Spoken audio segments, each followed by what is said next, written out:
Nagbigay na ng pahayag sa NBI ang testigo ng mga sundalong kasama sa madugong insidente sa isang checkpoint sa Atimonan, Quezon nitong January 6. Gitang saksi may naunang nagpaputok ng baril mula sa SUV ng mga napatay, kaya't gumanti ng pagpapaputok ang mga operatiba sa checkpoint. Balitang hatid ni John Consulta. Iniharap ng abogado ng mga sundalo na sangkot sa Atimonan encounter ang kanilang testigo na si Rolando Bico, 40 taong gulang.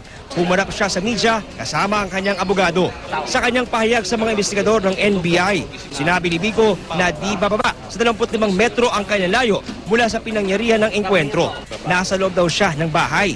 Alauna pa lang ng hapon noong January 6 ay nakita na raw niya ang signage ng checkpoint sa daan.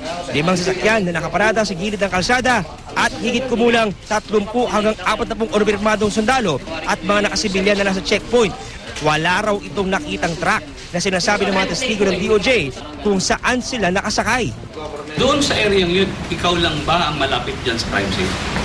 Wala nang ibang pamilya dyan na nakatira? Wala. May napansin ka bang truck? Basta truck. Malaking truck. Pasado alas 3 ng hapon nang makita raw niya ang pagdating ng dalawang itim na SUV. Nang huminto, agad daw lumapit ang 3 lalaki sa sasakyan na sumigaw ng baba, baba.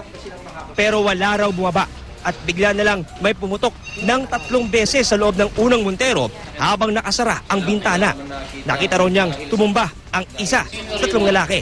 Dito na raw nirat-rat ng mga sundalo at mga nakasibilyang pulis ang dalawang sasakyan. Hindi naman po sila bumaba, bagos may pumutok na galing dito.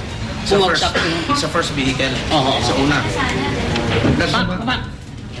Nakita mo ba kung nagbukas ng bintana o pinto? Wala po ako napansin ng bukas ng bintana. Pero ginatol ba ito? Ginamaan. Ano pa ang sumunod na pangyayari? Ginantay na po sila ng mga pulis. Nirat-rat na po ng mga sundalo at pulis. Nirat-rat na po sila. So yung mga nandito pumutok din? Hindi ko na po napansin kung pumutok sila basta nag-nirat-rata po ako yung nagyuko na eh. Giit ni Bico, natakot daw siya nung umpisa kaya ngayon lang siya lumabas para sabihin ang kanyang nalalaman. Apila ni Atty. Crisanto Buela na abogado ng mga sundalo, sana raw ay pag-aralang mabuti ang pahayag ng kanilang testigo at maging patas ang NBI sa kanilang ginagawang investigasyon. Sana maging fair ang treatment sa kanila ng media, ng fact-finding committee, para naman daw hindi naman sila maging mga mukhang kriminal sa publiko at sa isip ng mga tao. Ayon naman sa NBI, babosisi at bibiro ang pag-i-examine ng bawat ebidensyang kanilang sinusuri para matiyak na hindi magkakamali ang NBI sa kanilang ilalabas na report. We have still to input a lot of things kasi ang dami pa namin na examinin. We want our report to the President to be as accurate and as complete as possible.